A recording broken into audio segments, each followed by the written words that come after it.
नमस्कार। पॉलिटिक्स में आप सबों का स्वागत है। और आज हम पॉलिटिक्स में बात बिहार की उस पॉलिटिक्स की करने जा रहे हैं जिस पॉलिटिक्स को लेकर आजकल दिल्ली में बात बात पर दरबार लगने लगा है। नितिन नवीन अपने पद से इस्तीफा क्या दिए, उनके हिस्से के जो मंत्रालय थे उस मंत्रालय को लेकर जिस तरीके की लॉबिंग शुरू हुई, अंततः मामला दिल्ली कैसे पहुंचा है उसकी जरा एक बानगी देखिए। कल जिस समय में विजय सिन्हा नितिन नवीन से मिलकर अपनी बात रख रहे थे, ठीक उसी समय सम्राट चौधरी बिहार के प्रभारी रहे धर्मेंद्र प्रधान से गुफ्तगू कर रहे थे। फिर विजय सिन्हा बीजेपी के जो दूसरे लॉबी है उस लॉबी के बीच पहुंचे तो आज सुबह सुबह सम्राट नितिन नवीन के पास पहुंच गए। हालात ये है कि अब बिहार का हर निर्णय, मतलब आप समझ जाइए कि इतने तरह के बीजेपी के अंदर खेमेबाजी हो चुकी है कि हर बात को लेकर आने वाले समय में खींचतान हो तो कोई बड़ी बात नहीं होगी। मंत्रालय भले ही दिलीप जायसवाल को दे दी गई है, लेकिन विजय सिन्हा सहज नहीं है। विजय सिन्हा इस मंत्रालय को लेकर नितिन नवीन से भी उलझ चुके हैं। याद होगा जब उनसे ये विभाग लेकर नितिन नवीन को दिया गया था तो कई तरह की बातें उन्होंने मीडिया में सार्वजनिक तौर पर कह दिया था। हालांकि अब नितिन नवीन बहुत ऊंचाई पे पहुंच चुके हैं और विजय सिन्हा के उस राजनीति का अगर एहसास या याद अगर नितिन नवीन को होगा तो विजय सिन्हा के लिए बहुत सहज नहीं होगा इस मुद्दे को लेकर नितिन नवीन को अपने कोटे में करना, मतलब अपने पक्ष में करना। वैसे सम्राट को लेकर भी नितिन नवीन सहज कभी नहीं रहे। दोनों के साथ यही प्रॉब्लम है। विजय सिन्हा हो चाहे सम्राट, बेवजह दुश्मन पैदा करते हैं। बात विचार व्यवहार में इस तरीके का उदंडता बहुत कम लोगों में देखने को मिलती है और जो शुभचिंतक भी होते हैं ना वो भी दुश्मनी कर बैठते हैं, वो भी नाराज हो जाते हैं।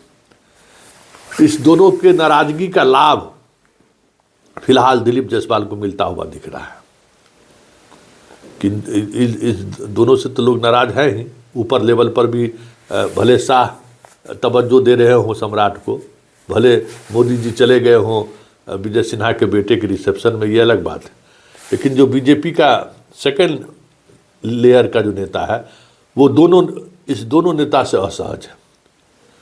और यही वजह है कि आने वाले समय में इस दोनों नेता को बैलेंस करने के लिए बिहार में कई और नेता आपको दिख जाए तो कोई बड़ी बात नहीं होगी, क्योंकि चीज़ें कुछ उसी तरीके की उसी दिशा की तरफ बढ़ रही है।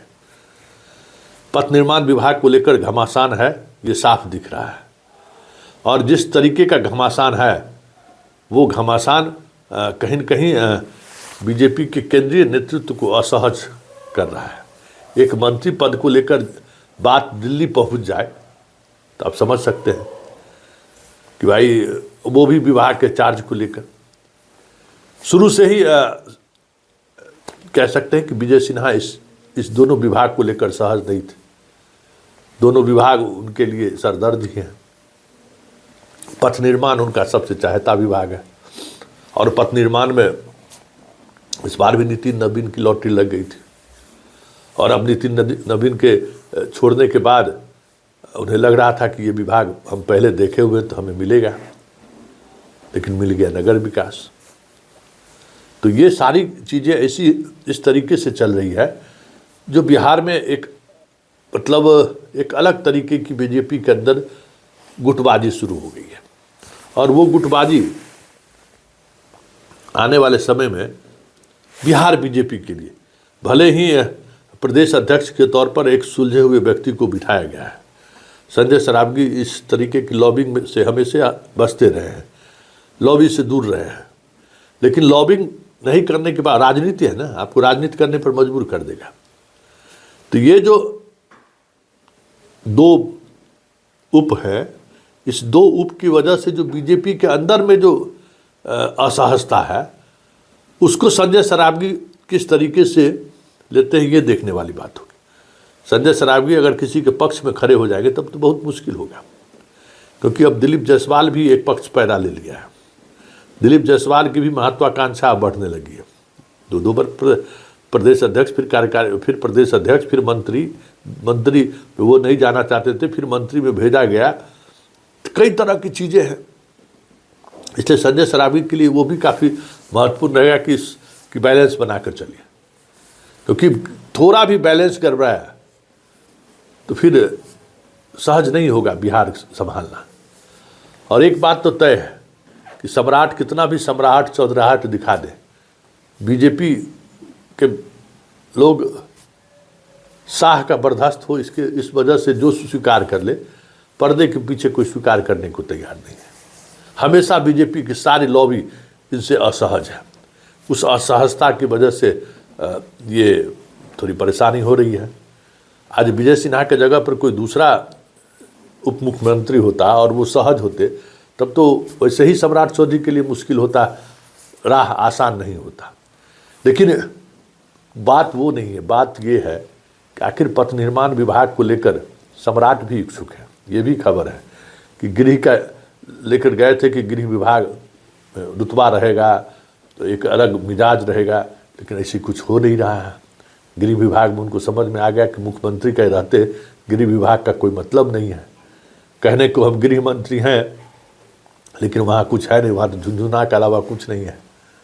तो भाई बिन प्रीत न होई गोसाई वाली बात थोड़ी है। लक्ष्मी की भी जरूरत है ना, राजनीति में लक्ष्मी भी मायने रखता है, और लक्ष्मी टीआरपी भी बढ़ाता है नेता के नज़र में। लक्ष्मी मेहरबान तो गधा पहलवान, और यहाँ लक्ष्मी की गुंजाइश नहीं है। इसलिए पथ निर्माण जैसे महत्वपूर्ण विभाग पर सम्राट की भी नज़र है। तो अब ये देखना दिलचस्प होगा कि हालांकि इन लोगों को कहा गया कि जो मंत्रिमंडल विस्तार होगा उस समय में इन सब मुद्दों पर बातचीत होगी, उस समय में देखा जाएगा कि क्या किया जा सकता है। वैसे जो मंत्रियों की संख्या है उसकी संख्या को लेकर थोड़ी असहजता तो है, सभी को संतुष्ट करना। वैसे नीतीश मिश्रा की एंट्री हो सकती है, ऐसी संभावनाएं जताई जाने लगी है कि अब नीतीश मिश्रा के लिए एक स्कोप। लेकिन नीतीश मिश्रा के साथ भी लक्ष्मी वाला प्रॉब्लम है। लक्ष्मी के पुजारी है नहीं, वो सरस्वती के पुजारी है। तो ऐसा में एक बार फिर से जो वहाँ दरभंगा प्रमंडल में वो लक्ष्मी पुजारी है, कहीं फिर से वो मंत्री बन जाए तो कोई बड़ी बात नहीं होगी। लेकिन इस वक्त मंत्रिमंडल के अंदर के जो सहयोगी हैं वो आपस में सहज नहीं है, ये साफ दिख रहा है। और आने वाले समय में दिल्ली दरबार में इस तरीके की हाजिरी लगाने वाले की संख्या लगातार बढ़ती चली जाए तो ये भी कोई बड़ी बात नहीं होगी।